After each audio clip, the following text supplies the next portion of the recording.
নমস্কার, ব্রেকিং বাংলায় আপনাদের স্বাগত। আমি জয়ন্ত মজুমদার।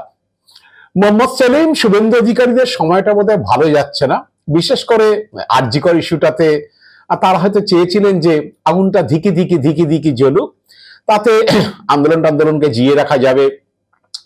মোহাম্মদ সেলিমদের ব্রিটেনের এসএফআই যে ইউনিট, তারা তো বৃহস্পতিবার দিন একবারে মুখ্যমন্ত্রী যে অক্সফোর্ডের কেলক কলেজের সভা ছিল, সেখানে তো আরজি কর নিয়ে প্রশ্ন করে মুখ্যমন্ত্রীকে বিব্রত করার চেষ্টা করেছিলেন। যাই হোক, 6-8 জন হাতে প্ল্যাকার্ড নিয়ে বিক্ষোভ করলো। যারা ওখানে উপস্থিত ছিলেন তারাই তাদেরকে হল থেকে বিতাড়িত করেছেন, এবং অক্সফোর্ড কর্তৃপক্ষ জানিয়েছেন যারা বিক্ষোভ করতে এসেছিল তারা কলেজ বা ইউনিভার্সিটির কেউ না, তারা বহিরাগত। যাই হোক, সেখানে চেষ্টা হয়েছে অনেক রকম আরজি কর নিয়ে মুখ্যমন্ত্রীকে প্রশ্ন করে।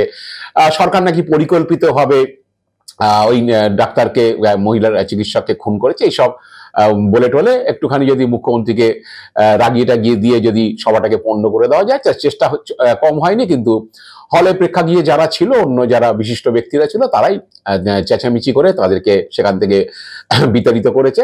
যাই হোক, চেষ্টার ত্রুটি ছিল না।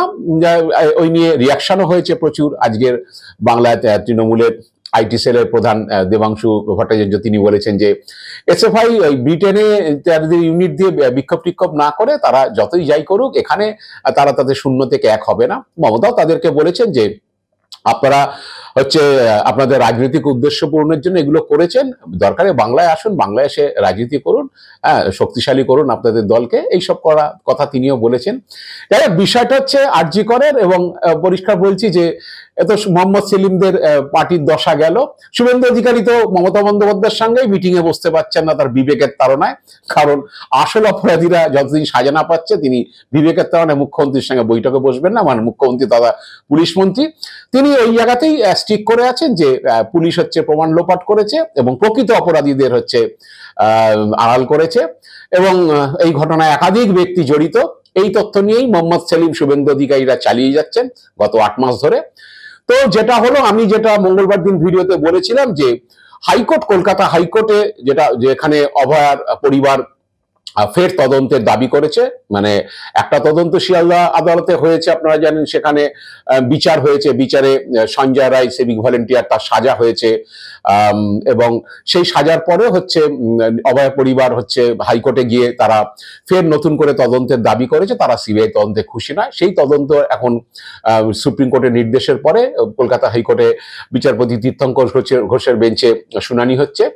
তো আমি মঙ্গলবার দিন ভিডিও করেছিলাম যে সোমবার দিন তীর্থঙ্কর ঘোষ এই ধিকি ধিকি আগুনটা বোধহয় তিনি জ্বলতে দিতে চাইছিলেন না, তাই তিনি সোজাসুজি সিবিআই কে জিজ্ঞেস করেছেন যে এই মামলা, এই ঘটনায় গণধর্ষণ হয়েছে কিনা, তারা তদন্ত করেছে কিনা, করলে কাউকে সন্দেহের চোখে দেখছে কিনা, এইসবগুলো তাদের জানাতে হবে, এবং এখন তারা কি তদন্ত করছে, মূল অভিযোগের তদন্ত করছে না প্রমাণ লোপাটের তদন্ত করছে, সেগুলো তাদেরকে খোলাখুলি জানাতে হবে। এবং আর স্ট্যাটাস রিপোর্ট দেবেন, একবারে সোজাসুজি রিপোর্ট দিয়ে বলতে হবে যে কি হয়েছে, তারা কি পেয়েছে। তো সেইটার আজকের শুক্রবার দিন তার শুনানি ছিল, এবং সিবিআই এর আইনজীবী হাইকোর্টের বিচারপতি তীর্থঙ্কর ঘোষকে তারা রিপোর্ট দিয়ে জানিয়েছে, এবং মুখেও শুনানির সময় বলেছে যে আরজি করের ঘটনা গণধর্ষণ হয়নি, পরিষ্কার করে তারা বলেছে। এবং তারা এও বলেছে যে 14 জন সর্বভারতীয় বিশেষজ্ঞ যারা এই বিষয়ে কি বলে পাণ্ডিত্য রাখেন, তাদেরকে দিয়ে সমস্ত রিপোর্ট পরীক্ষা করানো হয়েছে, এবং তাদের মত যে এখানে গণধর্ষণ হয়নি। তখন বিচারপতি জানতে চেয়েছেন যে ডিএনএ প্রোফাইলিং হয়েছিল কিনা। তারা বলেছে হ্যাঁ, ডিএনএ প্রোফাইলিং হয়েছিল নির্যাতিতার শরীরে বা তার জামা কাপড় সমস্ত কিছুরই, এবং সেখানে একজন মেলেরই অস্তিত্ব পাওয়া গেছে, একজন পুরুষের ডিএনএর অস্তিত্ব পাওয়া গেছে, এবং সেটা সঞ্জয় রায়ের অস্তিত্ব পাওয়া গেছে, আর কারো কোনো অস্তিত্ব পাওয়া যায়নি। এটা পরিষ্কার করে সিবিআই একেবারে খোলতাই ভাবেই বলে দিয়েছে।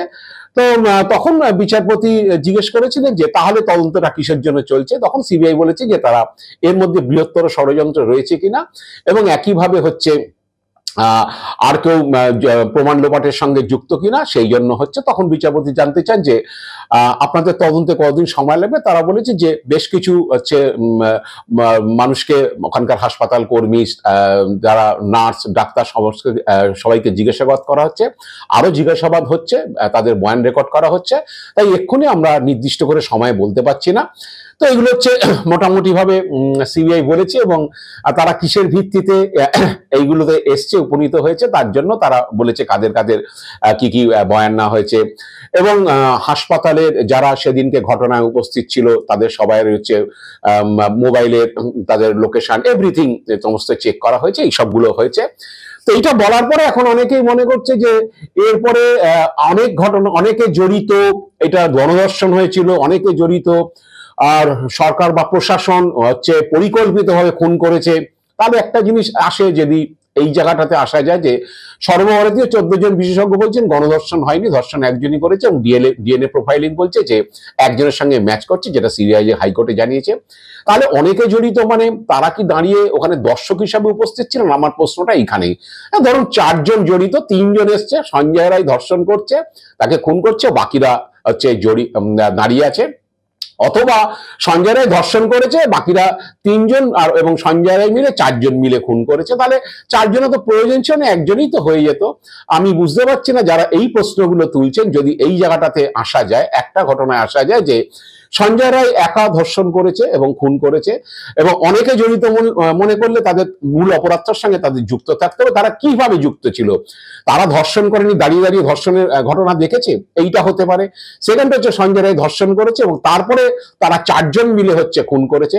তাহলে তারা সঞ্জয় রায়কে নিতে যাবে কেন? তারা এসে, বাকিরা এসে খুন করে দিতে পারতো।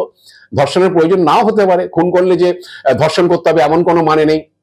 সঞ্জয় রায় একটা ঝোঁক চেপেছিল, যেটা আদালতে বিচারের সময় যেটা নিয়ে আলোচনা হয়েছিল বা যেটা নিয়ে সওয়াল জবাব হয়েছিল, যে একটা ঝোঁকের মাথায় সে হয়তো এই ঘটনাটা ঘটিয়েছে। তাহলে অন্যরা কেন থাকবে, এবং অন্যরা থাকলে তাদের কাজটা কি হবে? যদি তারা ধর্ষণ না করে, তারা দাঁড়িয়ে তারা ধর্ষণের ঘটনা দেখেছে, অথবা তারা ধর্ষণ হয়ে যাওয়ার পরে তারা সবাই মিলে খুন করেছে, তার চিহ্ন নেই। কারণ হচ্ছে যা পোস্টমর্টেম ফাইন্ডিংস এসছে, তাতে যা চিকিৎসকদের অভিমত যে এটা একজনের পক্ষে করাই সম্ভব। যা ইনজুরি এসছে, এমন বিরাট কিছু ইনজুরি আসেনি, সবই ব্রুজ মার্ক এসছে, যেগুলো শ্বাসরোধ করে খুন হলে যে চিহ্নগুলো শরীরে আসে। তাহলে অন্যরা যে এসে তখন কি করেছে ঘটনাস্থলে? আমার প্রশ্নটা এইটাই, যে 3 জন 4 জন 5 জন তারা ছিল, তারা এসে কি করেছে? একাধিক ব্যক্তি জড়িতটা কে, এবং তার পারপাসটা কি? সে ধর্ষণের জন্য আসবে, না সে খুনের জন্য আসবে? খুনের জন্য তাহলে সঞ্জয় আসবে কেন? তারাই এসে খুন করতে পারে, সঞ্জয়ের মধ্যে ঢুকবে কেন? আর সঞ্জয়ের সঙ্গে তাদের কি সম্পর্ক? একজন সিভিক ভলেন্টিয়ারের সঙ্গে হাসপাতালের কোনো চিকিৎসকের বন্ধুত্ব? একজন সিভিক ভলেন্টিয়ারের সঙ্গে হাসপাতালের কোনো সুপারের বন্ধুত্ব? একজন সিভিক ভলেন্টিয়ারের সঙ্গে নার্সের কোনো বন্ধুত্ব? আমি জানি না। তাদের সঙ্গে এইরকম কোনো যোগসূত্র এখনো সিবিআই পায়নি, আর পেলেও সেটাও খুব অস্বাভাবিক। কারণ প্রতিটা জায়গায় একজন সিভিক ভলেন্টিয়ার, তার সঙ্গে হাসপাতালে একজন গ্রুপ ডি স্টাফের পরিচয় থাকতে পারে, সে গ্রুপ ডি স্টাফ একসঙ্গে মদ খেয়েছে, তারা দুজনে এসে খুন করে দিতে পারে, এটা হতে পারে। কিন্তু যাদের দিকে আঙ্গুল তোলা হচ্ছে যে হাসপাতালের উচ্চপদস্থ কেউ, তারা হচ্ছে এইটা ঘটিয়েছেন, কাউকে দিয়ে ঘটিয়েছেন, নাকি সহপাঠী যারা চিকিৎসক আছেন তাদের মধ্যে কেউ, এইসব ধরনের সন্দেহগুলো তৈরি করা হচ্ছে। তা প্রশ্ন পরিষ্কার কথা, তারা খুন করবেন, সঞ্জয়কে তার মধ্যে ভেরাবেন কেন? আমার প্রশ্ন এই জায়গাটাতে। যাই হোক, এখন সিবিআই হচ্ছে গণধর্ষণটা হয়নি, হাইকোর্টকে বলে দিয়েছে, আর সুপ্রিম কোর্টকে তাই বলতে হবে, এক জায়গা বলেছে। এবং বাকি যারা বৃহত্তর ষড়যন্ত্র সিবিআই দেখুক, খুঁজুক, তাতে কোনো আপত্তি নেই।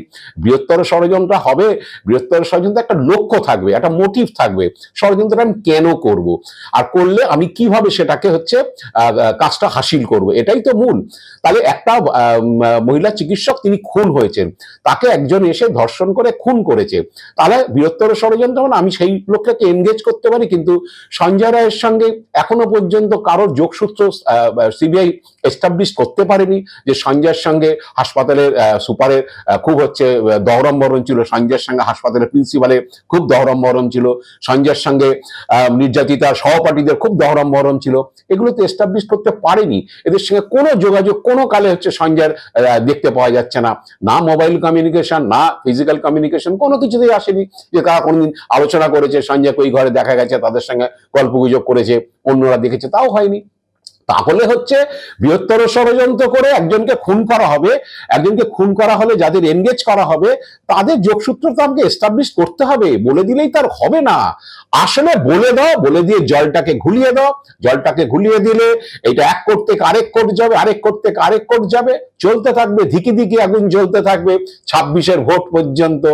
এবং যেখানেই হচ্ছে পাবো একটা সুযোগ পেলেই সেখানে একটা হৈ হৈ করে দিলাম, যেমন বৃহস্পতিবার দিন লন্ডনে করে দিলাম, হাতে প্ল্যাকার্ড নিয়ে মুখ্যমন্ত্রীর সভায়। ভেবেছিল যে সেখানে আরজি কর নিয়ে প্রশ্ন করে মুখ্যমন্ত্রীকে বিব্রত করে তিনি রেগে মেগে মঞ্চ ছেড়ে চলে আসবেন, এরকম একটা হয়তো ধারণা ছিল। আসলে মুখ্যমন্ত্রী তৈরি হয়ে গেছিলেন, কারণ আপনারা জানেন 7-8 দিন আগে কুণাল ঘোষ বলেছিলেন, যখন গণশক্তিতে খবরটা বেরিয়েছিল যে আদৌ অক্সফোর্ড থেকে তিনি ডাক পেয়েছেন কিনা, এই নিয়ে যখন একটা সন্দেহ বাতাবরণ তৈরি করা হয়েছিল, তখনই কুণাল ঘোষ বলেছিল যে ওখানে চক্রান্ত হচ্ছে, মুখ্যমন্ত্রীকে লন্ডনে এই বক্তৃতা করার ব্যাপারে সিপিএম বা বাম অতিবামরা তারা বাধা সৃষ্টি করতে পারে। সেটার প্রমাণ বৃহস্পতিবার দিনই পাওয়া গেছে, যখন বিক্ষোভ চলছিল। আপনারা জানেন যে মুখ্যমন্ত্রী সেই সময় পরিষ্কার বুঝিয়েছিলেন যে যারা বিক্ষোভ করতে এসছে তারা সিপিএম বা এসএফআই এর সমর্থক। মুখ্যমন্ত্রী পরিষ্কার বলেছিলেন, দেখিয়েছিলেন যে তাকে আক্রান্ত হতে হয়েছিল সিপিএম এর হাতে, এবং তিনি 90 সালে যখন হাজরায় তার মাথায় লাঠির আঘাত করা হয়েছিল, সেখানকার তার সে হাসপাতালে মাথায় ব্যান্ডেজ অবস্থার ছবি, সেই ছবি হচ্ছে তিনি সঙ্গে সঙ্গে বার করে দেখিয়েছিলেন। তখন কেউ কেউ আবার সেটা নিয়ে মুখ্যমন্ত্রীকে পাল্টা নাটক ফাটক বলেছেন, কিন্তু মুখ্যমন্ত্রী বলেছেন যে এটা নাটক না, আপনারা আপনাদের রাজনৈতিক উদ্দেশ্য কি বলে সাধন করার জন্য এখানে এসছেন। মুখ্যমন্ত্রী যে তৈরি হয়ে গেছিলেন সেখানে বিক্ষোভ টিক্ষোভ হতে পারে, এবং সিপিএম মনোভাবাপন্ন যারা আছেন তারা সেখানে করতে পারে, সেটা কি বলে তিনি জানতেনই, এবং সেই জেনেই গিয়েছিলেন, যার জন্য হয়তো সেটা সফল হয়নি, এবং হলে যারা ছিলেন তারা যারা বিক্ষোভ করেছে তাদেরকে বার করে দিয়েছেন। যাই হোক, হচ্ছে এখন ধিকি ধিকি আগুন যদি হাইকোর্টের তীর্থঙ্কর ঘোষ যেভাবে পদক্ষেপ নিচ্ছেন, আমি বলেছিলাম যে তিনি আগুনটা জ্বালিয়ে দিয়েছেন, যে যা হওয়ার হয়ে যাক বাবা, অনেক হয়েছে। এখন সিবিআই সবে প্রথম পদক্ষেপে জানিয়ে দিয়েছে, এরপরে সিবিআই বৃহত্তর ষড়যন্ত্র কতদিন নেবে আমার মনে হয় না আর হচ্ছে বেশি দিন নিতে পারবেন, কারণ আর 2-3 সপ্তাহ বাদে হচ্ছে ফের শুনানি হবে এই মামলার, এবং তখন সিবিআই কে তার বেশি দিন ওই বৃহত্তর ষড়যন্ত্রের জন্য বিচারপতি আর সময় দেবেন না।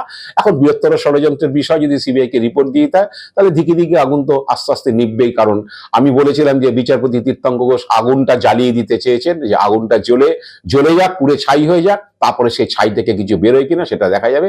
ধিকি ধিকি জ্বলার রাস্তায় তিনি হয়তো নেই, তাই হচ্ছে পরিষ্কার সাফ কথা তিনি সেদিনকে সিবিআই কে বলেছেন, যার জন্য সিবিআই আজকের বাধ্য হয়েছে এই ফাইন্ডিংস হাইকোর্টকে জানানোর জন্য।